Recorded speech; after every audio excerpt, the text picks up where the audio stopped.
ผมเริ่มออกจากจุดนี้จุดที่ทุกคนต้องวนเหมือนชีวิตบางทีก็หมุนอยู่ที่เดิมแต่พอเราเลือกจะไปวงกลมมันก็กลายเป็นเส้นตรงเมืองค่อยๆหายไปข้างหลังเสียงรถเสียงคนค่อยๆเบาลงเหลือแค่เสียงลมกับความคิดที่เริ่มชัดขึ้นบางทีการเดินทางที่ดีที่สุดไม่ใช่การไปให้ไกลที่สุดแต่มันคือการค่อยๆทิ้งบางอย่างไว้ข้างหลังผมกำลังไปปราสาทหินพนมรุ้งแต่จริงๆแล้วผมอาจกำลังกลับไปหาตัวเองมากกว่า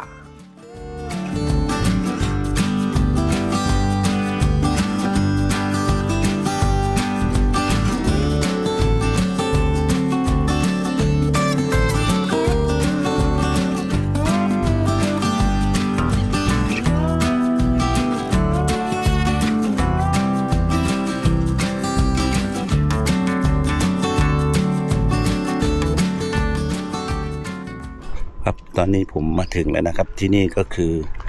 ลานจอดรถนะครับของปราสาทพนมรุ้งเดี๋ยวเราเดินชมกันตรงนี้มีร้านขายของฝากเยอะเลยนะ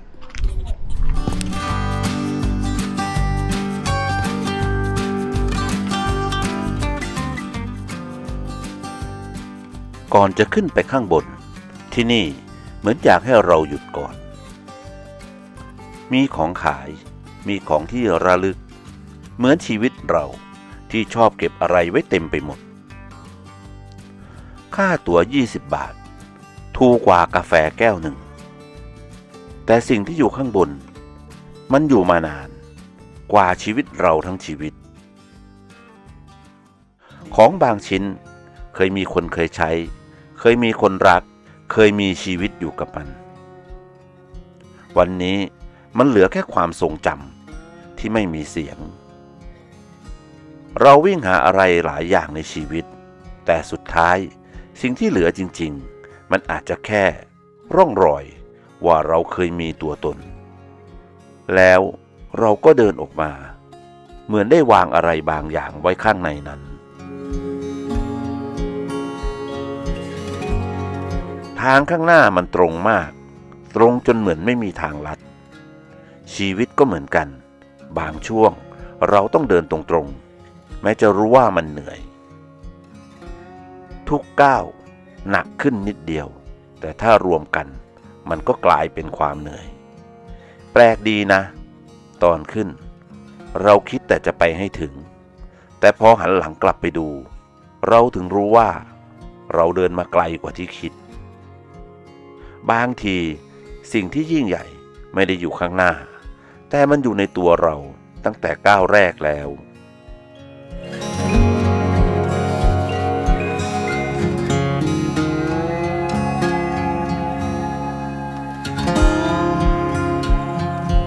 ตอนนี้ผมถึงบันไดทางขึ้นนะครับอากาศก็อบอ้าวนิดนึงนะ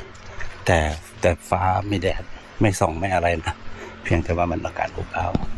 บันไดทางขึ้นค่อนข้างชันนิดนึงเหมือนกันนะครับ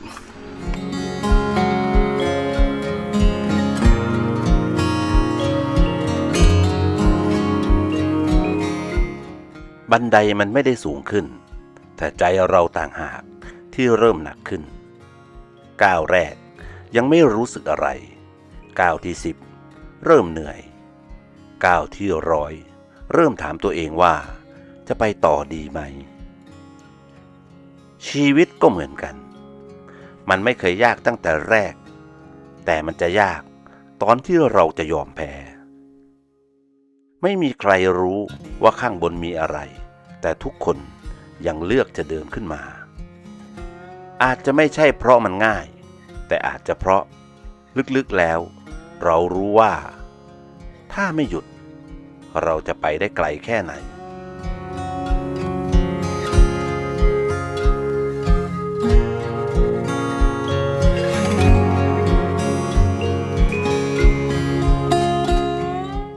บนที่สูงแบบนี้กลับมีน้ำที่นิ่งขนาดนี้อยู่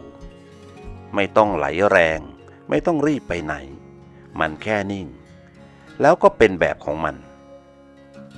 แปลกนะยิ่งน้ำสงบเท่าไหร่มันยิ่งสะท้อนโลกได้ชัดขึ้นเหมือนใจเรายิ่งนิ่งก็ยิ่งมองเห็นตัวเอง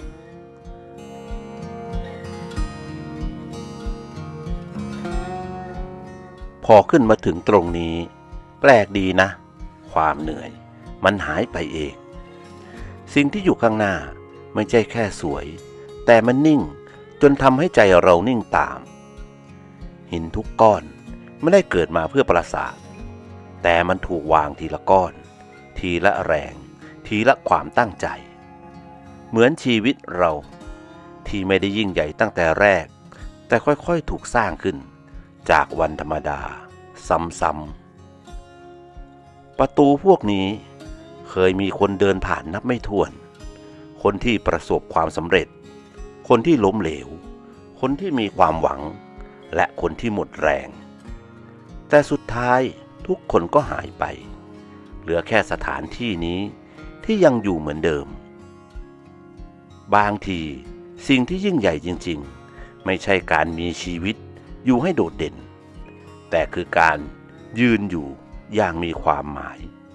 แม้เวลาจะผ่านไปนานแค่ไหนก็ตามเราวิ่งหาอะไรหลายๆอย่างเงินความสำเร็จการยอมรับแต่พอมายืนตรงนี้มันเหมือนมีเสียงหนึ่งบอกว่าสุดท้ายแล้วสิ่งที่สำคัญจริงๆอาจจะไม่ใช่สิ่งที่เราได้มาแต่มันคือสิ่งที่เรากลายเป็นระหว่างทางต่างหากหินพวกนี้ไม่ได้ส่งเสียงอะไรเลยแต่กลับทำให้เราคิดได้มากกว่าคำพูดและบางทีการเดินทางมาที่นี่อาจจะไม่ใช่เพื่อดูปราสาทแต่มันคือการกลับมาเจอตัวเองในเวอร์ชั่นที่เงียบที่สุด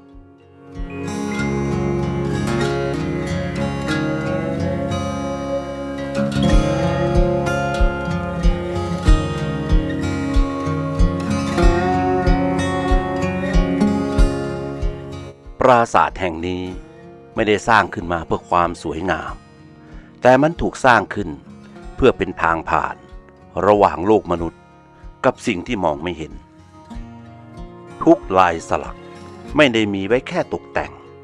แต่มันคือเรื่องราวของความเชื่อของศรัทธาและของความกลัวที่คนในอดีตมีต่อจักรวาลการเดินผ่านประตูแต่ละบานเหมือนเราค่อยๆทิ้งบางอย่างไว้ข้างหลังจากความวุ่นวายเข้าสู่ความเงียบจากโลกภายนอกเข้าสู่โลกภายในที่นี่ไม่เคยรีบเร่งมันยืนอยู่ตรงนี้มาหลายร้อยปีเห็นคนมาเห็นคนไปเห็นทั้งคนหัวเราะและเห็นทั้งคนร้องไห้แต่ปราสาทไม่เคยเปลี่ยนสิ่งเดียวที่เปลี่ยนคือคนที่อยู่ตรงนี้เราอาจจะคิดว่าเรากำลังมาเที่ยวแต่มันอาจจะเป็นสถานที่ที่ทำให้เราได้เห็นว่าชีวิตเราเป็นแค่ช่วงเวลาสั้นๆเมื่อเทียบกับสิ่งที่อยู่ตรงหน้าและบางทีสิ่งที่เราควรจะถามตัวเองไม่ใช่ว่าเราจะไปได้ไกลแค่ไหนแต่คือระหว่างทางนั้นเราได้ใช้ชีวิตอย่างมีความหมายหรือยังเพราะสุดท้ายแล้วเราอาจจะไม่เหลืออะไรเลยนอกจากความหมายของการมีอยู่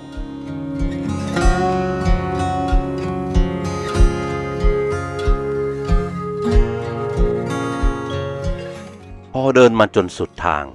ผมเริ่มเข้าใจบางอย่างปราสาทไม่ได้บอกให้เราเป็นคนยิ่งใหญ่แต่มันบอกให้เราค่อยๆเป็นหินทุกก้อนไม่ได้รีบแต่สุดท้ายมันก็กลายเป็นสิ่งที่ยืนอยู่ได้นานน้ำไม่ต้องพยายามนิ่งแค่หยุดดิ้นมันก็ใสพอที่จะสะท้อนทุกอย่างได้เองชีวิตเราก็เหมือนกันยิ่งเราวิ่งหาบางทีเรายิ่งมองไม่เห็นแต่พอเราหยุดเรากลับเห็นชัดขึ้นที่นี่สอนผมว่า ความยิ่งใหญ่ไม่จำเป็นต้องเสียงดังความมั่นคงไม่จำเป็นต้องรีบและความหมายของชีวิตไม่ได้อยู่ที่เรามีอะไรแต่มันอยู่ที่เราเป็นอะไรระหว่างทางที่เราเดินมาวันหนึ่งเราก็จะกลายเป็นแค่คนเคยผ่านที่นี่เหมือนคนอื่นอีกนับไม่ถ้วนที่เคยยืนอยู่ตรงจุดเดียวกันแต่คำถามสำคัญคือระหว่างที่เรายังอยู่เราได้ใช้ชีวิตอย่างที่ตัวเองอยากเป็นหรือยังไม่ต้องยิ่งใหญ่เหมือนปราสาทแต่มั่นคงในแบบของเราและไม่หลงทางจากตัวเองบางการเดินทางไม่ได้พาเราให้ไปไกลขึ้นแต่มันพาเรากลับมาใกล้ตัวเองมากขึ้น